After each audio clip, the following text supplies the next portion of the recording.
Hi, my name's Simon from Motordrome, which is www.moto-drome.com. Today we're going to take a walk around and a drive of this little pocket rocket, a 1991 Peugeot 205 GTI 1.9 that you can see behind me, that we've just taken in part exchange. Hope you like the videos. One walk around, one driving.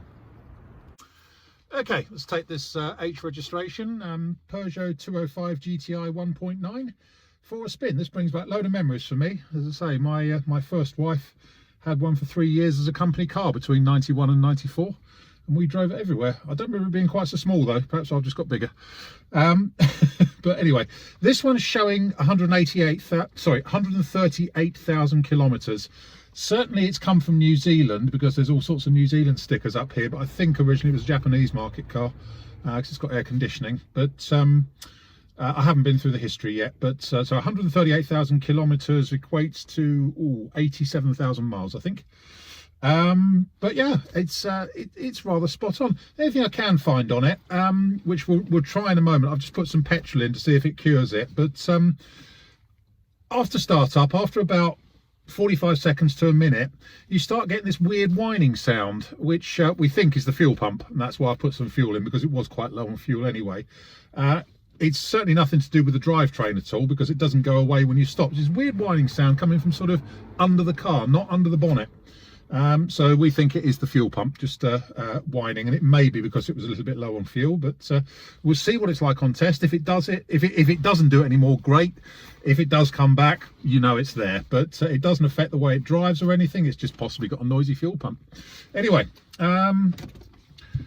ignition light comes up, as does the cat light and everything, and they don't have an oil light on these. They have an oil pressure gauge, but starts nicely. Oil pressure goes straight up to 4 bar. This one's got power steering on it.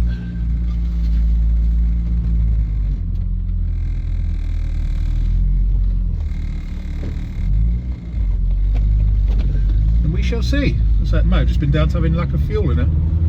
So it hasn't started doing it again now.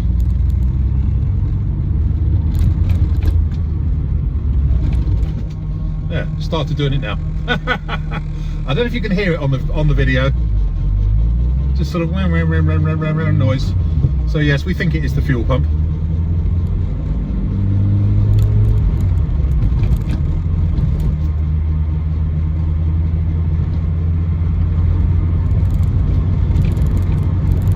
Very strange, it only starts doing it after about 30 seconds though.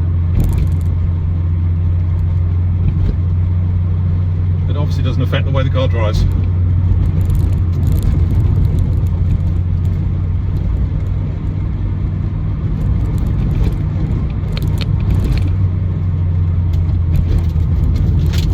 And driving wise, these always feel so alive and lovely, and this one's no exception. Goes over the bumps nicely, no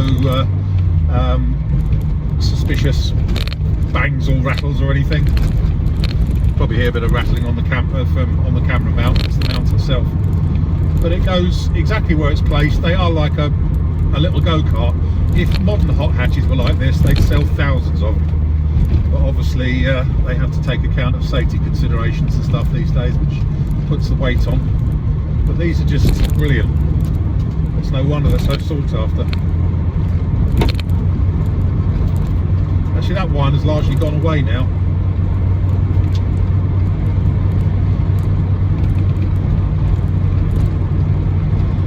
Gauge wise, we're now doing 3,000 RPM, 80 kilometers an hour, so 50 miles an hour. Oil pressure is running at just over 4 bar.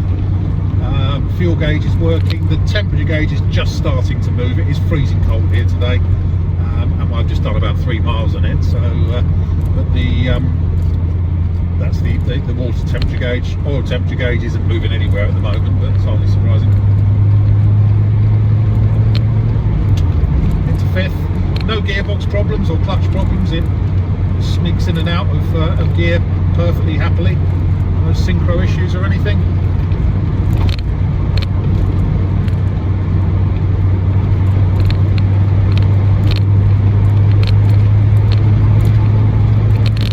I think it's got an aftermarket exhaust on it, as it does look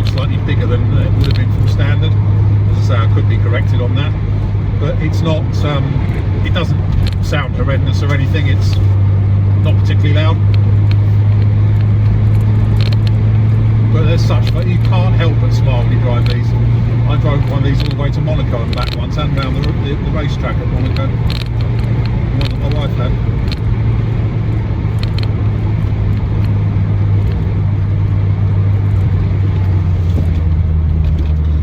Now, one thing I will say is we had to brake there. Braking wise, they're not up to standard modern cars. I mean, I've just got out of an Audi RS4, which will stop on a sixpence, and this, you know, they don't have ABS or anything. Pedal travel is, there's lots of feel there, but the pedal travel is much longer than a modern car. But it does stop fine, no problems there. So if you're used to modern car brakes, then these are slight difference. Let me just see if I can make this stereo work. I suspect people would like to know. Yep, stereo does work, certainly the radio does. So yeah, there we have it. And maybe you can hear that whine now, maybe you can't. We'll have a look under bonnet in a minute, but as I say, once you're under bonnet, I think you can barely hear it. But yeah, it's just going meh, meh, meh, meh, meh, meh, meh. So anyway, there it is. My name's Simon. You can reach me in the office on 0118 907 1495. Our temperature gauge is starting to move now. It's got up to 50 degrees at least. Yeah, you can reach me in the office on 0118 907 1495, or you can go to our website, which is www.moto-drome.com. Okay, quick video of the engine running while it's nice and warm on this Peugeot 205 GTI 1.9. Now, I have mentioned a whining sound, which, as I say, you can't hear under bonnet. I think it comes from under the car, which makes me think it is the fuel pump that's whining after about 30 seconds from startup. But if I shut up a minute, you can't hear the whining under the bonnet.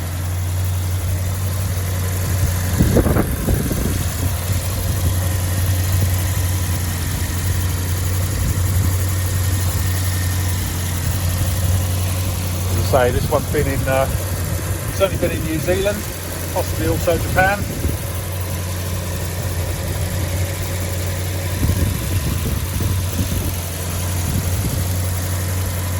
There we have it. Really fun car to drive.